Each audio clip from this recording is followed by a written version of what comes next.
What's good, everybody? It's your boy Tacho here, and we're back for some more Fire Emblem Heroes. So today what we're going to do is we're going to go ahead and do a little update to the Heroic Grails tier list. Now, it's been a hot minute since I actually made any updates to this one, and there's been quite a lot of changes lately to the units that we have available on this list. So now is as good a time as any to go ahead and make some updates and give you guys a better example of where these units actually would stand on a tier list. Now, I did read all the comments on the other video to see you guys' input on some of the units, and I'm sure some of you will be pleased with some of these new placements, because I did take a lot of your opinions into account here.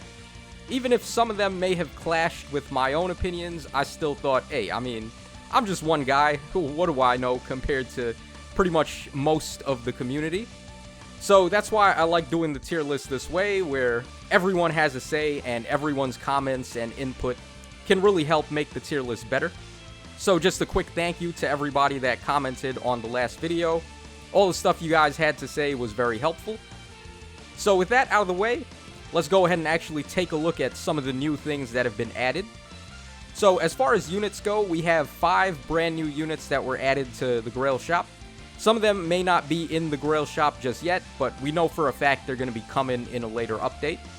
So the 5 new units are Gangrel, Reese, Lorenz, Aramia, and Daros. And we've also got 3 new refines to talk about since the last time I updated the list. And those refines are going to be for Legion, Berkut, and Clarice. And the final thing that we got is a whole bunch of new skills and inheritable weapons that you can put on some of these units. And those are going to include Dex Swabber, Flowing Lance, Palm Staff, Dive Bomb 3, and Guard Bearing 3. So some pretty good skills, and it is actually going to shake up the meta a little bit for some of these Grail units. So let's actually go ahead and take a look at each tier one by one, starting from the top. And I will give you a brief explanation on why certain units were moved up or moved down. So we're going to start things off in the S tier. And 2 units were bumped up from A tier into the S tier. Those units are Naysala and the Kid Minerva. And I mean, there's really not much to say here. These guys were already really good units, but now with the addition of Dive Bomb 3 and a whole bunch of crazy flyer support skills, it's just nuts how good these flyer units are getting. So I saw no reason whatsoever to keep these 2 out of the S tier. Kid Minerva, especially if you give her Dive Bomb 3, she's going to be a fantastic Gale Force option because she's got the -1 special trigger on her weapon. Whereas Naysala's got that 3 range mobility, so he's capable of just moving far into the map and just having no problems with terrain obstacles and such. So these 2, I don't really think there's much debate for them to be in the S tier, so I moved them up. Okay, next up, we actually have a brand new tier that I added to the list, and that's going to be the A+ tier.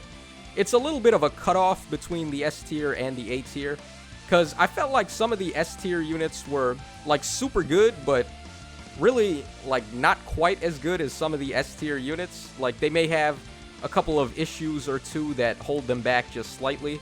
And the same can be said for some of the A tier units, where I felt they were just, like, a cut above the other A tier options, so maybe they should have been bumped up, but not necessarily as high as S tier.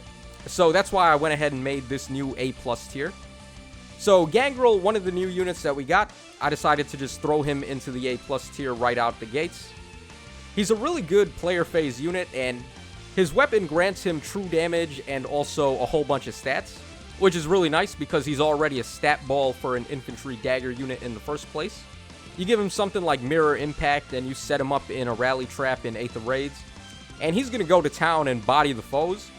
And he's really good out of the box too. You don't really have to give him too many inheritable skills for him to just be super awesome. Like, for some of those dagger units, you may want to give them Broadleaf Fan or the Cleaner or something, just to raise their damage output a bit.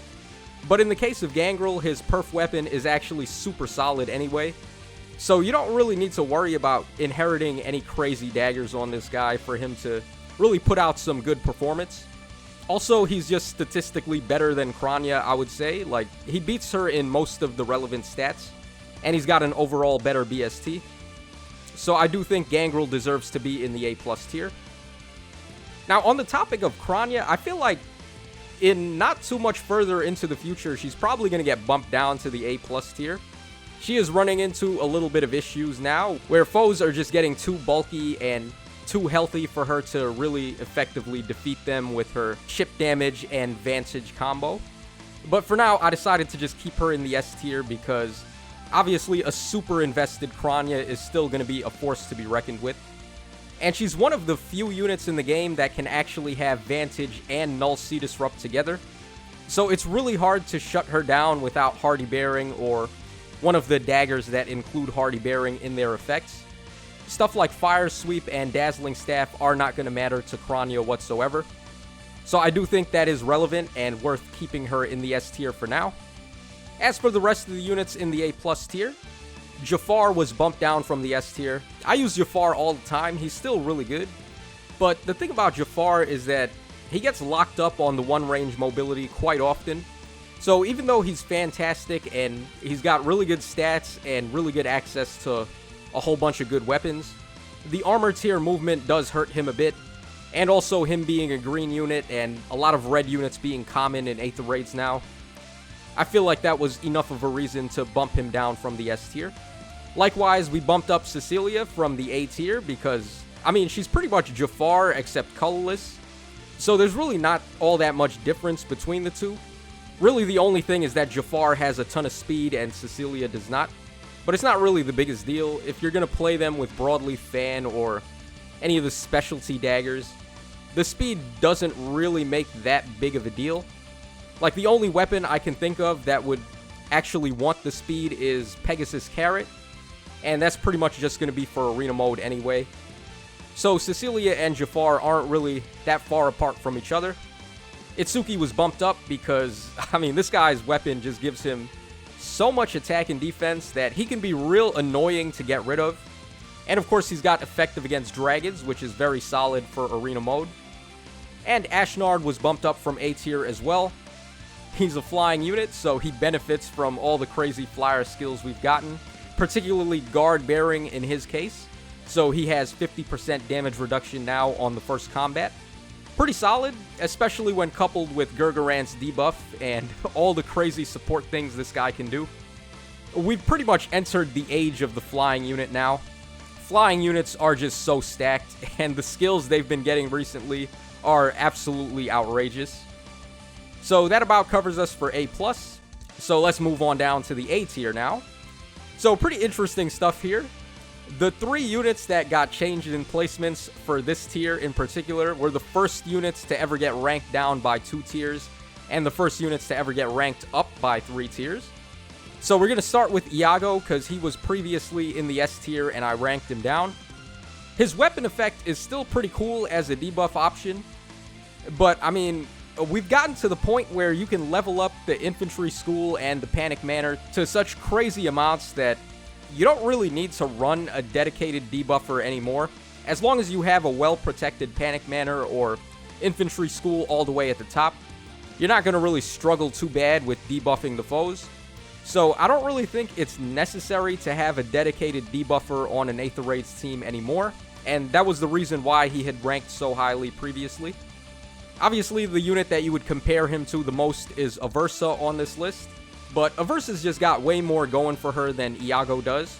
Being a flying unit and having the more consistent debuff effect, I think, is worthwhile for her. I run Aversa all the time in arena mode with the red flyer dual skill, and she's super helpful in there, especially when you give her the Guidance Sacred Seal, so your armor units don't get locked up in lanes and the one range mobility isn't as bad for them. So believe it or not, while Aether Raids was originally Aversa's better mode, I feel like as time has passed, she's appreciated better for arena now, and that's where I like to run her the most. She's also still the only free-to-play red flyer that we have access to. So all of those things, I would say keep her in the S tier while Iago was bumped down. Now for the 2 units that got bumped up, we have Legion and Berkut. Yes, I am calling him Berkut now because someone was nice enough to actually tell me how to say his name. Everyone was always laughing at the way I would pronounce his name, but they would never tell me the right way to say it. So I was just saying it the wrong way and I had no idea what the right way was. And because I played Echoes with the voice dialogue off, I really just didn't know what this guy's name was, but I mean, it is what it is. So the homie Berkut and Legion both got bumped up from the D tier all the way into the A tier, which is the biggest jump any units have ever gotten on any of my tier lists. Legion's refine is so insane, like, I mean, this guy won the refine lottery for sure. His weapon effect is basically what I would expect to see from a recently released perf weapon on maybe a brand new seasonal unit. Like, that's how many things he actually does. So he's super good, definitely deserved to be jumped into the A tier. The one bad thing about Legion's weapon effect is that he relies on the foes actually having hard blue buffs active when he's fighting them, and there's not really a guarantee that they're going to have that. Also, even though he's capable of flipping their buffs into debuffs, he doesn't actually negate the buffs themselves, so units that have Blade Tome effects are still capable of dealing the maximum damage regardless, and units that have bonus doubler are still going to get the stat bonuses from having that. But it's not like the debuff effect is the only thing that Legion's got, because he does also gain attack and speed up 5 and +1 special charge when he's attacking the foes. So his refine is just way too good. And for Berkut, he got attack, defense, and res up 5 if the foes initiate combat on him. And he also comes built in with lull, attack, and defense 3. So a whole bunch of good effects on his weapon, and already, I mean, his defense and res stats were pretty solid for a cavalry option. So he's going to become a pretty good bait unit if you want to run him that way. Just slap distant counter on him and maybe some good B slots like the ruse skills, for example. Attack and defense ruse or attack and speed ruse would be really great for him. Just have him or one of your allies use the rally skill, and then you can debuff the foes, inflict guard, and then when they try to attack him, his weapon is just going to really wreck him. So Berkut also went from 0 to hero after that refine. Pretty awesome stuff. Alright, so let's move on down to the B tier now. And we do have quite a few things to talk about here. So we're going to start with Daros, who is the brand new Tempest Trial prize unit. I decided to just stick him into the B tier. He's basically identical to the Groom Hinata anyway, so there's not really all that much difference between them. Daros does have a little bit more speed to work with, but it's not like the biggest deal in the world. His speed is still like kind of mid. Really, the main focus on these two is going to be their bulk. And for Bartrey and Bride Hinata, I decided to move them down. A lot of people on the other video were commenting on this, that there's really some better options you could go for if you wanted a merge project for an infantry sword or infantry axe. Like from the normal summoning pool, in the case of Hinata, we already have Echidna and Ross and Mustafa, and they don't cost any heroic grails at all to get to +10. So you're probably better off just building them instead of using the resources on Hinata. And in the case of Bartrey, while you could use your heroic grails on him, and we don't really have a sword unit that's comparable to him in the summoning pool right now, if we're talking about heroic grails, then you're probably just better off building Astrum or Itsuki instead of Bartrey. So that's the main reason why him and Hinata were bumped down. The competition is just a little bit too stiff for these guys. Not to say that they're bad units though, they're still pretty good, especially if you like them and you just want to build them up. They are going to be capable of putting in a ton of work, but you do have to be cautious about spending those heroic grails because they are a limited resource. Now I guess while we're talking about them, we should also talk about Eliwood and Dorcas from the A tier, because they're both armored units and they have similar BSTs, and that was the main reason why you would build them up beforehand. So I was right on the cusp of actually bumping down Eliwood and Dorcas as well. But these two got real lucky, and we gained access to Flowing Lance and Dex Swabber Plus as weapon options for them. So all of a sudden, these armored units can have lull, attack, and defense 5 now, which is pretty disgusting if I'm being honest. And coupled with stuff like Armored Stride or Armored March, and then Special Fighter or Bold Fighter or something like that, they are going to be capable of some pretty good stuff now. So I do feel like those weapons benefit the armored units just a little bit better than the infantry options. Of course, armored units were not able to inherit lull skills before this. So now that they can have them on a weapon, at lull attack and defense level 5 no less, which is way higher than level 3, the passive skill, I think that does speak volumes for them. Okay, so moving on now to another refined unit, we have Clarice, who got bumped up from the D tier. So, the D tier units have been getting some pretty nice love here. 3 of them got jumped up quite a bit from the last version of the tier list. So it is nice to see some of these less popular characters getting some crazy amounts of love. Clarice's refine is very similar to what Layla got. For starters, she's dealing 7 chip damage to the target foe and foes within 2 spaces after attacking them. And she's also gaining attack and speed up 5 and a fire sweep effect, assuming that she's initiating combat within 2 spaces of a support ally. So a lot of people were comparing her to Layla. The one bad thing though is that, of course, Layla swaps places with the support ally after she attacks, which is really the reason why Layla is so good. And unfortunately, Clarice does not switch places, but she is still gaining that fire sweep effect and the attack and speed up 5, as well as the splash damage that she's getting from the weapon. So she can be a really nice option for softening up the foes before throwing something bigger and badder in their way to just finish off the job. And as for other units that got bumped up, we've got Ethlyn, who I decided to raise from C tier into B tier. Ethlyn is a fantastic option to use on cav lines. I actually had to look at her stats again, and I noticed that there's really no cavalry staff unit that has similar defense levels as Ethlyn. So at higher investment and higher merge levels, Ethlyn is actually going to be able to tank pretty decently, especially if you give her a weapon like the Palm Staff, which is going to inflict attack and speed -5 on the foes. So Ethlyn got bumped up for her unique defense and also pretty solid attack and speed stat line compared to the other summonable cavalry staff units. And next up, we've got Heath and Sigrun that got bumped up from the C tier into the B tier.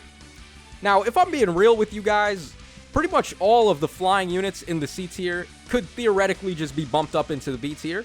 Flying units have been getting such insane skills lately, and now that we have Flowing Lance and Deck Swabber, which is basically Altena's weapon just inheritable now, it's pretty crazy, and like these flying units are getting insane. So they have Dive Bomb, they have Guard Bearing, they've got Lull Attack and Defense 5 now. It's just really nuts. But I decided to keep it real and not meme on you guys by having all the flying units in the B tier. So I tried to just pick out the ones that had the best stat lines and the ones that are going to benefit the most from all the new tools. So Heath inexplicably has this really good res stat, and he's also got pretty solid defense and speed. So giving him the Flowing Lance Plus, he's going to be a really good option. You could also toss Guard Bearing on this guy, and he's effectively just going to be Altena with better res and better HP after you get the refine on the weapon. And as for Sigrun, she's pretty much in the same boat as Heath. Her res is a little bit higher than her defense though, but that's not to say her defense is bad. And Sigrun actually has a pretty solid speed stat at 36. So you could possibly run Dive Bomb on Sigrun and get some good work out of her. But I do feel like the Flowing Lance and Guard Bearing combo is probably the better way to go. Now I guess briefly we can just quickly cover some of the flying options in the C tier, and I'll tell you why they weren't really bumped up. So for Jerome and Har, they do have Deck Swabber Plus now, and that is going to be Lull Attack and Defense 5. But they're not really all that fast, and also their res stats aren't really the best for tanking. So they do suffer from similar issues that Altena suffers from. Also, if you're going to go ahead and build an axe unit from the Grails shop, it better be Minerva or Legion at this point. So unfortunately, I can't really give the recommendations for Jerome or Har, unless they are your favorite characters and you want to build them up. Because in that case, it doesn't matter and they're just going to be awesome regardless. Now, as for Cormag, I don't know why his res is so much lower than Heath's, but it does hurt him just a bit, and he's not going to be quite as good defensively as Heath is. So I decided to recommend the slightly better of the two for that. Trevin is literally just Altena. So, I mean, there's really no reason to build him when you could just go ahead and build Altena and not spend any heroic rails. But, of course, if Trevin is one of your favorites or you like his artwork and you want to build him, then by all means go ahead because he's not going to be bad. And finally, we have Cynthia, who has a pretty solid speed stat, to be honest. And she could make good use of Dive Bomb just like Sigrun. But in terms of defense and res, Sigrun does have her beat. And even though Cynthia is faster, it's only by 1 point. So the difference there is negligible, and I would say Sigrun is just a slight bit better. So that pretty much covers us for these flying units. Really insane the amount of love and support they've been getting lately. They're all going to be really strong if you invest in them. So that is pretty cool. Alright, so moving down to the C tier now. We have 2 new units that were added to the game, and those are Reese and Aramia. And I decided to put them in the C tier for now. Honestly, Aramia might be a little bit better, but I feel like she's just a carbon copy of Emerin. They have similar stat lines, and I think Emerin is just a little bit better, because of course she's got access to Boons and Banes. So while their attack and speed stat are pretty much on par with each other for the most part, Emerin not costing any heroic grails gives her the push. And in the case of Reese, he doesn't really have all that much speed to work with, unfortunately. But, I mean, his res stat is pretty titanic. He has 36 base res, which is really high. So you could do some crazy stuff with this guy for support if you wanted to. So possibly he could get bumped up into the B tier, but I don't know. For now, I decided to keep Reese and Aramia in the C tier. Let me know in the comments section, actually, what you guys think about these two, and if you think they should be bumped up or stay in the C tier. And finally, after like how many version updates to this tier list, I finally decided to bump Camus and Xander down from the B tier into the C tier. Now, me personally, I still think they're both really good, and built-in distant counter is still to this day one of the most powerful weapon effects you can have. But it seems like I am alone in my sentiments on these two, because like 50% of the comments were telling me to bump these two down from B to C. So I thought, alright, fine, why not? If I'm alone on my opinion on them, then I guess there's no way I could possibly be right about that. So there you guys go. And the final tier that we have to cover is the D tier, and our homie Lorenz was just thrown right into the D tier. I don't see any reason to build this guy other than for memes. There's so many free-to-play red tome infantry units you could build that are just so much better than him. And without having access to a perf weapon, there's no way he can compete with the likes of Darja or Lilina, or even Iago for that matter, if you wanted to spend heroic grails. So unfortunately for Lorenz, he is going to be in the D tier. Feel free to build him up though if you want to meme on people and make them suffer against his artwork. So it would be pretty funky to just wreck people with that. But that's going to wrap us up for the changes to the tier list, guys. Hope they're to everyone's liking, and things are looking a bit more accurate now. Definitely let me know in the comments section what your thoughts are on all of the units, and if you think anyone should be bumped up or anyone should be moved down. As always, I am open to opinion and discussion about all of this. So that's all for today. This is your boy Tacho signing out. So take care, guys. Thanks so much for watching the video, and I will catch you again on the flip side.